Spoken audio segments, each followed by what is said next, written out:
What happens when one of Hollywood's most respected actresses meets Britain's most controversial morning show host in a battle that nobody saw coming? You won't believe what unfolds when Meryl Streep sits down with Lorraine Kelly for what was supposed to be a simple promotional interview, only to witness one of the most explosive confrontations in British television history. Before we get into this incredible story, make sure you hit that subscribe button and drop a comment below, because you're not going to believe what unfolds. Last night's episode of Lorraine started innocently enough. The iconic Meryl Streep had agreed to appear on the show to promote her latest film, settling into the familiar cream-colored sofa that has hosted countless celebrities over the years. The studio audience was buzzing with excitement, phones out and ready to capture what they assumed would be another charming celebrity chat. But within minutes, the atmosphere would shift from warm and welcoming to ice-cold hostility.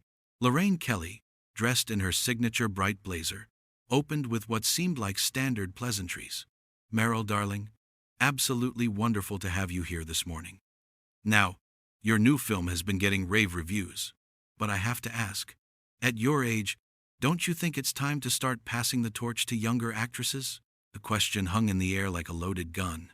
Meryl's smile faltered for just a fraction of a second, but experienced viewers caught it. The three-time Oscar winner shifted slightly in her seat, her hands clasping together in what body language experts would later describe as a defensive posture. "I'm sorry, Lorraine, but I'm not sure I understand what you mean by 'at my age,'" Meryl responded, her voice maintaining its characteristic grace, but with an unmistakable edge creeping in.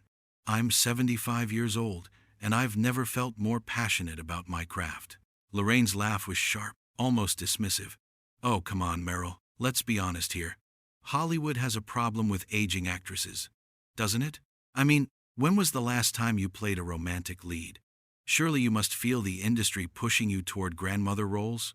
The studio audience began to murmur uncomfortably. This wasn't the friendly banter they'd expected. Cameramen adjusted their positions, sensing that something significant was about to unfold.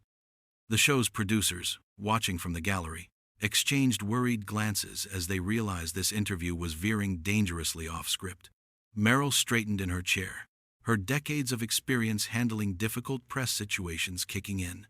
"Lorraine, I think there's a fundamental misunderstanding here about what it means to be an actress of any age. I've been fortunate enough to play complex, interesting women throughout my career, and I don't see why that should change now." But Lorraine wasn't backing down. If anything, she seemed energized by Meryl's subtle pushback. "But surely you can admit that your recent film choices have been, well, let's say, safe? Playing the wise mother figure, the supportive grandmother. Don't you miss the days when you were taking real risks?" "Safe?" Meryl's voice rose slightly, the first crack in her composed facade. "I'm sorry, but I have to challenge that characterization. My recent work has explored themes of aging, wisdom, and the complexity of women's experiences across generations. If you consider that safe, then perhaps we have very different definitions of artistic risk." The tension in the studio was becoming palpable. Audience members who had come expecting autographs and selfies were now witnessing something far more uncomfortable. Social media was already starting to buzz with clips of the exchange, viewers at home frantically texting friends to tune in. Lorraine leaned forward, her media-trained smile never wavering, but her eyes growing colder.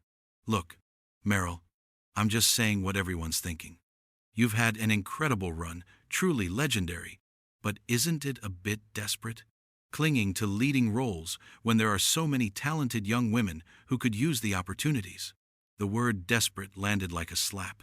Several audience members audibly gasped.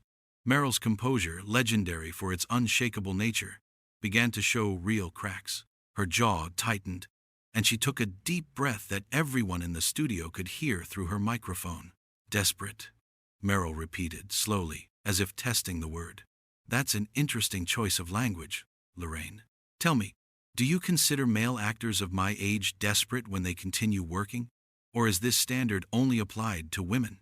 Lorraine's laugh became more forced, more theatrical. "Oh, please don't make this about gender politics, Meryl. That's such an old playbook, isn't it? Whenever someone asks a legitimate question about career longevity, out comes the sexism card." The studio fell dead silent. Even the camera operators seemed to hold their breath. This was no longer an interview, it was becoming a confrontation that neither woman seemed able or willing to step back from. Meryl's eyes flashed, with something that those who knew her had rarely seen: genuine anger. Old playbook? Meryl's voice was dangerously quiet now. Lorraine, I've been fighting for women's representation in this industry since before you were even in television. What you're doing right now, trying to shame me for continuing to work, for continuing to tell stories, this is exactly the kind of ageist, sexist bullshit that I've spent my career challenging. The profanity echoed through the studio like a thunderclap. Meryl Streep, the epitome of grace and professionalism, had just sworn on live television. The audience was stunned into complete silence, while viewers at home frantically rewound their DVRs to make sure they'd heard correctly. But Lorraine Kelly was just getting started, and what happened next would push this confrontation to a point where there would be no turning back. Lorraine's media-trained facade finally cracked completely, revealing something much darker underneath.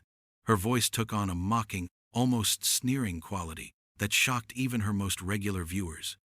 Bullshit? Really, Meryl? Is that the vocabulary they teach at Yale Drama School these days?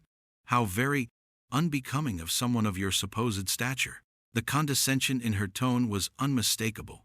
Meryl's face went through a series of micro-expressions: surprise, hurt, and then something much more dangerous: cold fury. She had faced down some of the most powerful men in Hollywood, survived decades of industry politics, and built a career that many considered untouchable. But this felt different. This felt personal. Unbecoming?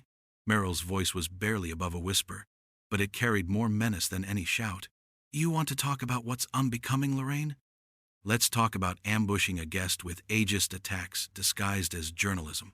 Let's talk about trying to tear down women under the guise of asking the tough questions. The studio audience was completely transfixed. Several people had their phones out, recording every second of this unprecedented breakdown in television decorum. The show's director, frantically communicating through headsets, was torn between cutting to commercial and letting this car crash continue to unfold live. Lorraine stood up abruptly, towering over Meryl, who remained seated. It was a power move, a deliberate attempt to physically intimidate. Oh, spare me the lecture about women supporting women, Meryl. We both know this industry is brutal, and pretending otherwise is just naive. I'm doing what journalists are supposed to do, asking the questions that matter. Questions that matter?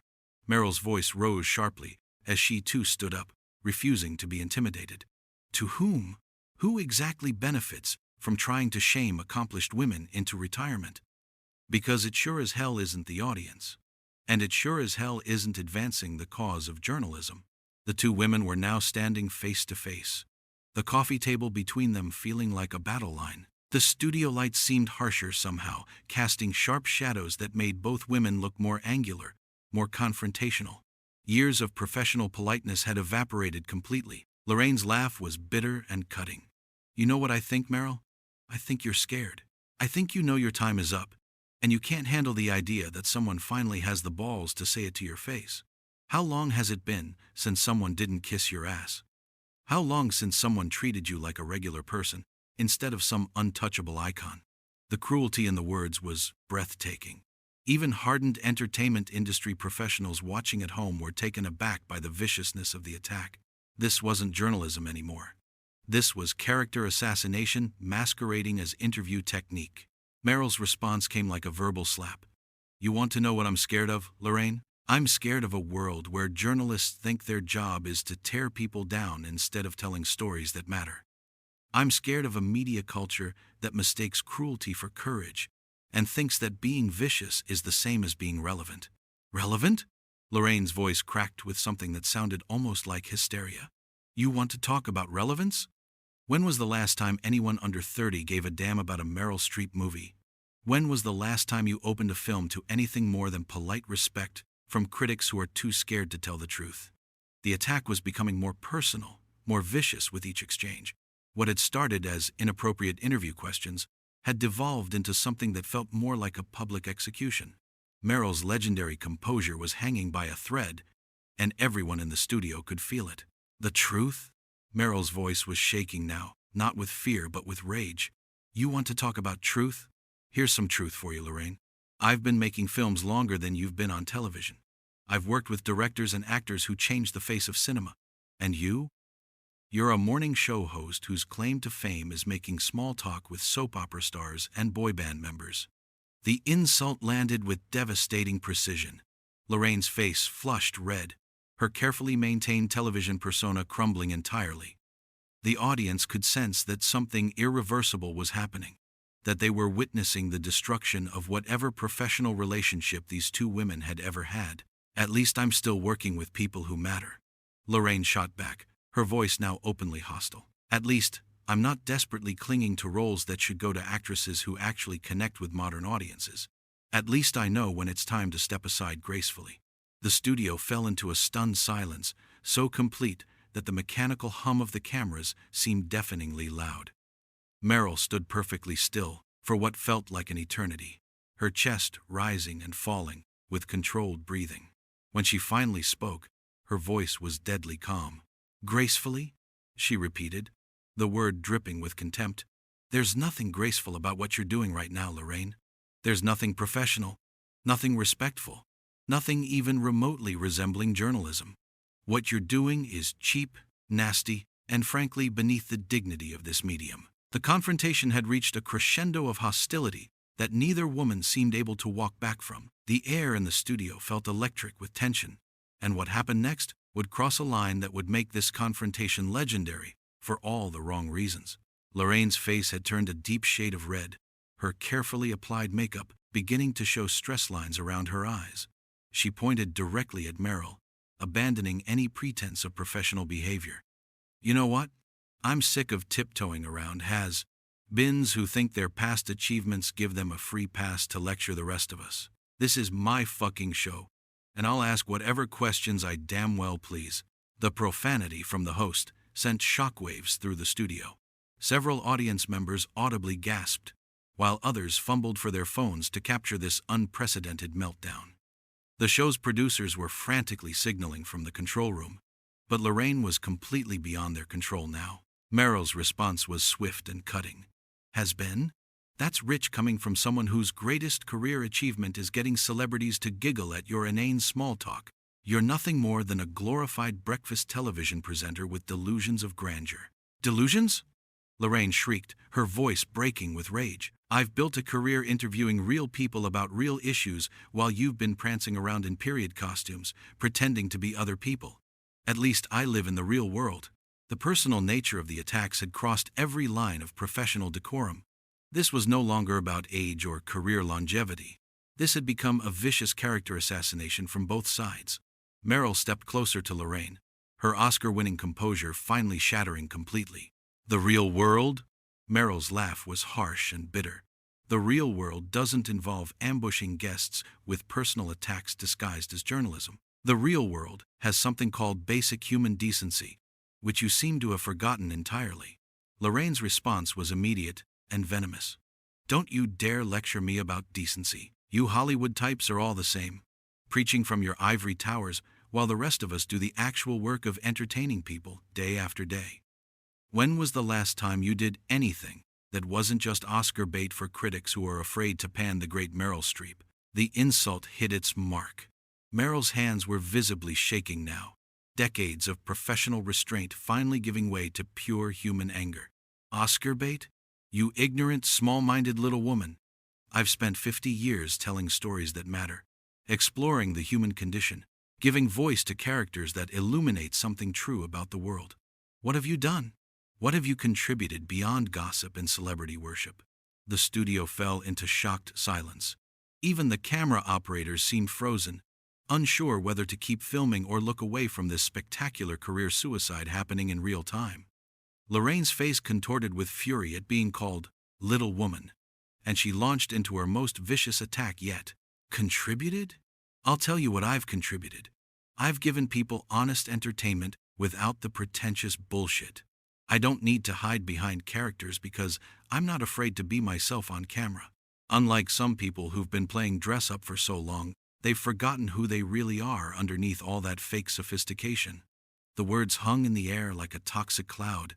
Meryl stood perfectly still for a long moment, her breathing controlled and deliberate. When she finally spoke, Her voice was cold as winter steel. Fake sophistication? That's what you call a lifetime of dedicated craft?